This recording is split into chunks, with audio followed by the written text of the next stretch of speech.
It's actually possible to get so good at guitar that nobody wants to listen to your music. It's also possible to be so bad at guitar.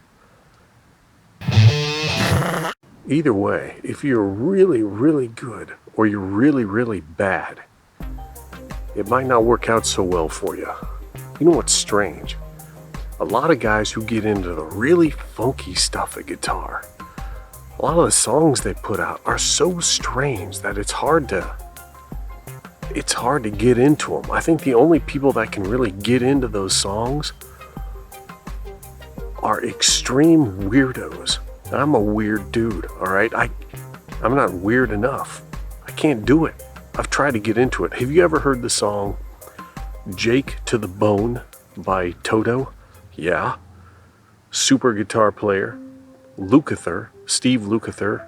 Man, there is some... It's not that the guitar playing in that song is so funky, it's that the whole song is just interesting.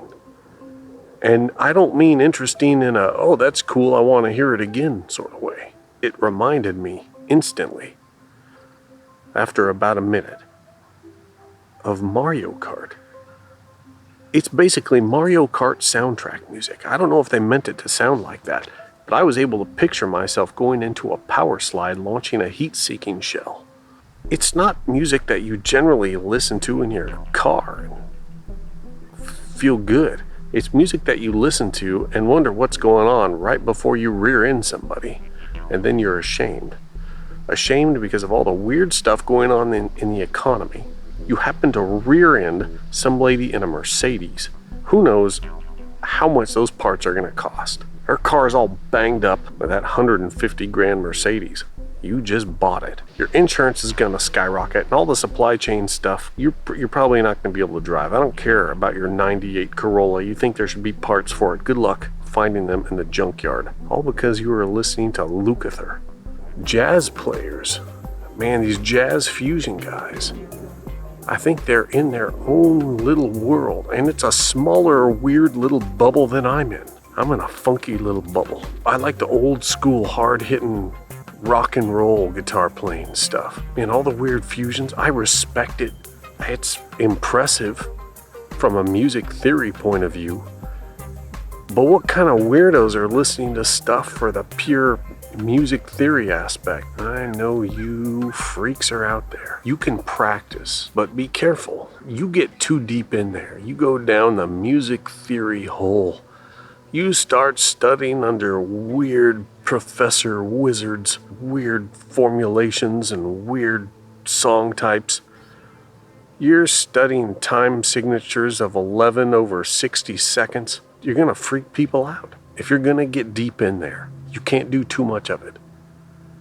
It's like the restaurants that charge you $100 for a little tiny plate of, you get this little tiny chunk of meat and a sprig, and then you get all the swirls of sauce around your food. I mean, you might go for that once to have a weird experience. All the weirdo highfalutin whack jobs, all the jazz people, they might be into that.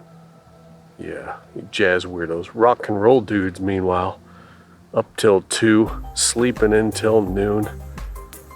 Oh, drinking, smoking. Who knows what they're doing?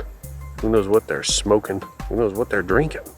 So you gotta find a way of making everything blend together. You don't want to be having to figure out music parts with a calculator. You're pulling out your iPhone, you're trying to figure out if you can make the triplet fit in the whatever, and if you can fit the flat 11th sharp 17th into the arrangement, and where the double bass is gonna fit. What are you doing? You can do it. Just realize the only person who's gonna listen to it is your mom, and she's gonna lie to you when she says she likes it. She says that because she's your mom, and she's a wonderful lady. We talk about you a lot over dinner. My mom likes the songs I make. I'll put a link below. And don't screw up and name your songs a weird number in the key signature, like you're some sort of Mozart. Don't do it. I did that. I shouldn't have done it. I screwed up. Live and learn. Look, if you want your songs to have any sort of commercial bite, when it comes to the chorus, you better make something that the normal person can latch onto. If you don't do that, you're going to be relegated to the weird jazz clubs, and even they may not like you. I wonder if a lot of jazz people are actually high. What could they be high on? Certainly not marijuana. Definitely not meth. I think those people, you're high on meth, you listen to things like Katy Perry. Because if you listen to pop, you're more predisposed to being a psychopath.